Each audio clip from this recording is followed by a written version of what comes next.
Friends, स्वागत है आप सभी का हमारे YouTube चैनल में। तो फ्रेंड्स, लगातार आपके क्वेश्चंस कमेंट आ रहे थे कि सर रेलवे वैकेंसीज के बारे में आप क्यों नहीं बता रहे हैं। जो वैकेंसीज अभी आई हैं क्या कम है, बढ़ना चाहिए नहीं बढ़ना चाहिए, या फिर उसके आगे आने वाले समय में जो एनटीपीसी ग्रुप डी है उसमें भी क्या आईटीआई मांगा जाएगा या एज छूट क्या होगी, या कोरोना के कारण जिनकी एज नहीं रही तो वो क्या करें, क्या छूट मिलेगी, इस पर हम सबको क्या करना चाहिए। तो रिगार्डिंग हम इसके बात करेंगे, सारे क्वेश्चंस आपके लेंगे। अगर इस वीडियो को शुरू से लेकर अंत तक देख लेते हैं तो आपके सारे क्वेश्चंस के डाउट क्लियर हो जाएंगे और क्या क्या करना होगा हम लोगों को आगे, इसके बारे में भी हम बात करेंगे।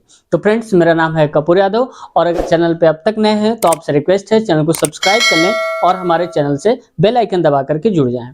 देखो फ्रेंड्स, सबसे पहले क्या है कि आप सब जानते हैं हाल ही में क्या हुआ है कि जो एएलपी की वैकेंसीज आई हैं वो मात्र कितनी है, 5696।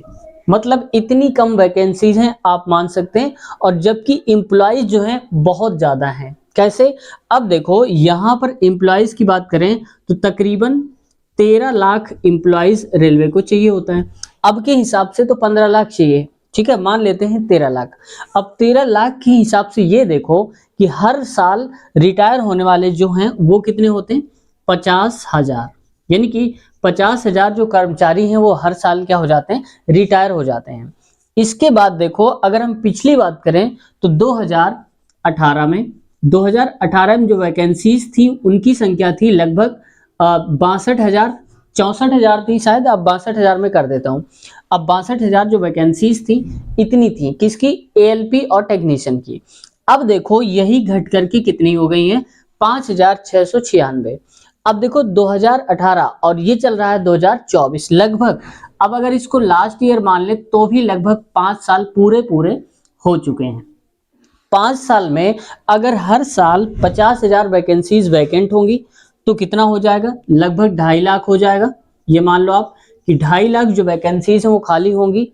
लेकिन अभी पिछले साल दिसंबर में जो रेल मंत्री जी थे उन्होंने बताया था एक आरटीआई के तहत, वो संसद में भी बताया था कि जो वैकेंट है पोस्ट उनके पास वो वैकेंट कितनी है, 2,75,000 वैकेंसीज उनके पास वैकेंट है, यानी कि खाली है। अभी दिसंबर में बताया था और ये चल रहा है जनवरी। अब देखो यहाँ पर इतनी खाली है उनके हिसाब से। अब अगर मोटा मोटा आंकड़ा हम लगा लेते हैं तो 50,000 5 साल में लगभग 2.5 लाख हो गया। और जबकि बताया भी गया है 2,75,000, उसमें 2,75,000 वैकेंसीज में क्या होगा कि वो दिसंबर का आंकड़ा था और दिसंबर का आंकड़ा जो है वो दिसंबर में का ही नहीं होगा, उसके पिछले वाला आंकड़ा होगा, मान लो नवंबर तक का होगा ऐसा।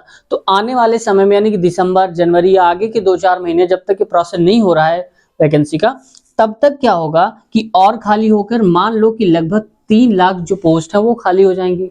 ठीक है, अब 3 लाख में जो खाली होंगी वो क्या होंगी, सब मिक्स होंगी, जैसे एएलपी, टेक्नीशियन, नॉन टेक्नीशियन सारी मिलाकर के कितनी 3 लाख में आती हैं। अब 3 लाख के हिसाब से ये देखो अब 5,696। अब आप कहेंगे पूरी तो होगी नहीं 3 लाख, एएलपी की नहीं है, ऐसा होता भी नहीं है। अब मान लो 3 लाख में से कम नहीं तो 70,000, के का मतलब हजार है, 70,000 और कम करोगे तो 50,000, 50 से 70,000 के बीच में एएलपी की जो वैकेंसीज हैं वो आनी चाहिए थी। एएलपी और टेक्नीशियन की अगर हम मिला दें तो 70,000 होना चाहिए एएलपी और टेक्नीशियन की। क्योंकि हाल ही में आप देखते हैं लगातार दुर्घटनाएं देखने को मिलती हैं, किस वजह से, क्योंकि जो लोको पायलट वगैरह है उनको एक्स्ट्रा काम दिया जाता है, एक्स्ट्रा उनसे ड्यूटीज कराई जाती हैं, जिसकी वजह से वो मेंटली प्रेशराइज्ड हो जाते हैं।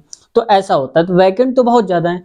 अब ये कहेंगे कि ऐसा क्यों हो रहा है, तो इसके बारे में हम बात करेंगे कि इतनी कम क्यों आ रही, बढ़ना चाहिए नहीं बढ़ना चाहिए। तो लगातार ट्वीट भी चल रहे हैं और ट्वीट भी अच्छी खासी मात्रा में आप सबने किए हैं, बहुत अच्छा किया है और नंबर 1 पे भी आए, बहुत सारे ट्वीट डिलीट भी करे गए हैं। लेकिन इसके बावजूद भी क्या है कि अभी फिर से जो मीटिंग होनी है वो होनी है 29 तारीख को, 29 जनवरी को रेलवे मंत्री के साथ। तो इसमें और भी चर्चा होगा। अभी हाल ही में नोटिस दिया है रेलवे मंत्रालय ने, वहां आरआरबी मुंबई ने दिया है कि जो टीचर हैं, स्टूडेंट हैं, उनके बीच में मिसकॉन्सेप्शन चल रहा है, वो समझ नहीं पा रहे हमारी बात को, हम कहना क्या चाहते हैं। तो कहने का मतलब नहीं है, अब इतनी कम वैकेंसीज में क्या समझने वाली बात नहीं है, हर कोई कहेगा बहुत ज्यादा कम है और ये खिलवाड़ भी हो रहा है। एक हिसाब से देखा जाए तो इतनी कम वैकेंसीज नहीं होना चाहिए, इनकी जो संख्या है वो होनी चाहिए 70 के आसपास होनी चाहिए एएलपी और टेक्नीशियन की। अगर एनटीपीसी और ग्रुप डी की हम छोड़ दें तो इतना होना चाहिए। और उनको अगर हम देख लें एनटीपीसी और ग्रुप डी में, तो एनटीपीसी मान लो कम से कम 1 लाख के आसपास जो है वो यहाँ पर खाली हैं, ठीक है, एनटीपीसी। बाकी अगर आप देखोगे जितनी भी बचती हैं वो ग्रुप डी में मान लो, ठीक है। तो ये ग्रुप डी में भी 1 लाख के आसपास वैकेंसीज आनी चाहिए, इतनी वैकेंसीज इसकी, इतनी इसकी, और एएलपी की 1,70,000। कम से कम अगर कहोगे इतनी पूरी की पूरी नहीं भी फिल करी जाए तो यहाँ पर होना चाहिए कम से कम नहीं तो 1,80,000 वैकेंसी सारी की सारी मिला के होना चाहिए। क्यों? क्योंकि 5 साल बाद वैकेंसी जो आई हैं वो इतने मिला करके इतनी होनी चाहिए, आनी चाहिए। अब देखो वहां पर क्या है कि 2018, 19 में फरवरी में आया था फॉर्म, इसके बाद कोई फॉर्म नहीं आया। अब 5 साल हो गए, तो इस 5 साल में बहुत सारे लोगों की एज भी चली गई। कोरोना के कारण जो पेपर है वो 4 साल लेट हुआ, 4 साल बाद पेपर हुआ है। तो जो ये है एज रिलैक्सेशन भी मिलना चाहिए। तो पहली क्या होनी चाहिए कि हमें इनकी जो संख्या है, वैकेंट पोस्ट है जो, इनको बढ़ाया जाए, 5,000 नहीं करा जाए, इनको बढ़ा करके 70,000 करा जाए, पहली डिमांड। और दूसरी क्या है कि हमारी बाकी की जो है एनटीपीसी ग्रुप डी की, उनको भी रिलीज किया जाए जल्दी से जल्दी, ताकि आने वाले समय के लिए हम अपनी प्रिपरेशन को जारी कर सकें। और देखो अब यहाँ पर क्या है कि मान लो एक क्या कर दिया है हमने, ये तो बता दिया कितने पद खाली हैं, बता दिया आपको लगभग 3 लाख पद खाली हैं, तो यहाँ पर हो जाएगा 3 लाख पद खाली हैं। अब देखो यहाँ एलपी और टेक्नीशियन की भी बात कर दी, कितनी खाली है, 70 कम से कम निकलनी चाहिए। एनटीपीसी और ग्रुप डी की भी हमने बता दी कि 1 लाख प्लस होना चाहिए ग्रुप डी की, और करीब 80 से 90 हजार एनटीपीसी की होना ही चाहिए, क्योंकि सबसे ज्यादा जो होती हैं वो पोस्ट होती हैं ग्रुप डी की, और फिर उसके बाद एनटीपीसी की, फिर उससे कम होती है एएलपी और टेक्नीशियन की। जबकि अभी जो निकला है वो केवल एएलपी का निकला है, जबकि टेक्नीशियन का नहीं निकला है। और कहने का इनके मतलब है रेलवे वालों का कि ये एएलपी का है, टेक्नीशियन का हम अलग से निकालेंगे। जबकि अभी तक क्या होता रहा है, एएलपी और टेक्नीशियन की वैकेंसीज एक साथ आती है, क्योंकि इनका जो फॉर्म होता है, जो सिलेबस होता है वो लगभग एक ही जैसा होता है, लास्ट वाला कुछ चेंज होता है। तो इतना सारा सेम होना चाहिए। तो इसके हिसाब से इनकी वैकेंसीज जो हैं ये मान लो कम से कम नहीं तो 1 लाख होना चाहिए, और ये 100 के प्लस होना चाहिए। के मतलब होता है 1000, तो 100,000 मतलब 1 लाख, और ये 1 लाख के आसपास, ये 1 लाख से ज्यादा आनी चाहिए, इतनी कम से कम आनी चाहिए। बात करते हैं यहाँ पर आईटीआई की। तो इसमें क्या है कि चांसेस हैं कि इस बार आने वाले समय में भी आईटीआई मांग लिया जाए। इससे पहले एक बात मैं आपको बता दूं कि अगर इसके बारे में आवाज नहीं उठाई है एएलपी के बारे में, तो आने वाली जो ग्रुप डी है और एनटीपीसी है, इसमें भी वैकेंसीज बहुत कम हो जाएंगी। इसकी मात्रा जो है बहुत कम देखने को मिलेगी, बहुत ज्यादा नहीं आएगी, 8, 10, 20 हजार में ही आपको निपट दिया जाएगा। क्योंकि अगर इसके बारे में आप बात नहीं करते हैं आज, क्यों? क्योंकि बहुत सारे लोग हैं जो आईटीआई करे हैं, बहुत सारे हैं जो आईटीआई नहीं करे हैं। जिन्होंने आईटीआई कर लिया है वो तो कह रहे हैं हम लड़ रहे हैं, और जिन्होंने आईटीआई नहीं करा है तो वो कह रहे हैं कि हमारे लिए कोई वैकेंसी नहीं है, हम अपनी ग्रुप डी की देखेंगे। तो भाई ग्रुप डी की जो है इसमें भी अब आईटीआई लागू होने वाला है, अगर आपने आवाज नहीं उठाई तो अगर आप आवाज उठाते हैं कि ग्रुप डी से हटना चाहिए तो हटेगा। क्योंकि ग्रुप डी में क्या है कि कम से कम जो है 10th पास होना चाहिए, ऐसा मांगा जाता है। आईटीआई कंपलसरी नहीं था, हटा दिया गया था, और हटना भी चाहिए, क्योंकि आप में से मुश्किल से होंगे जो 20% शायद ही हो जिन्होंने आईटीआई किया होगा, बाकी 80% जो है उन्होंने नहीं किया होगा आईटीआई। तो अगर आईटीआई लिया गया तो सिर्फ 20% लोग होंगे, 80% तो ऐसे भी चले गए। तो एक हिसाब से आईटीआई जो है ये नहीं होना चाहिए, अगली इसकी भी सुनवाई होनी चाहिए, इसकी भी आवाज उठाई जानी चाहिए। अब देखो यहाँ पर क्या है, एग्जाम कैलेंडर है।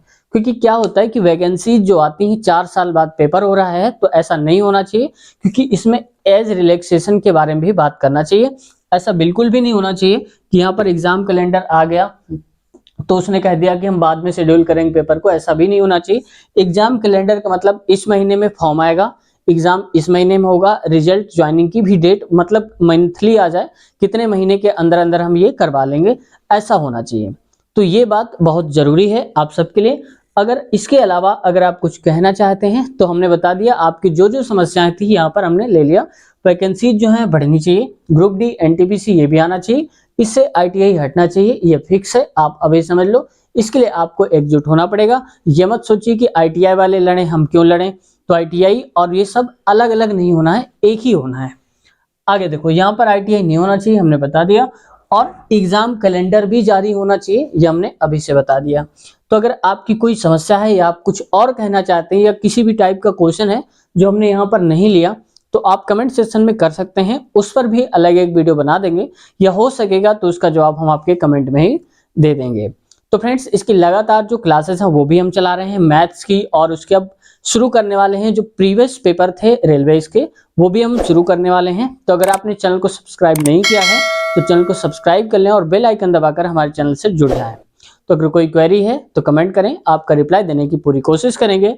मिलते हैं नए वीडियो में, अपना ख्याल रखिए, टेक केयर, बाय बाय।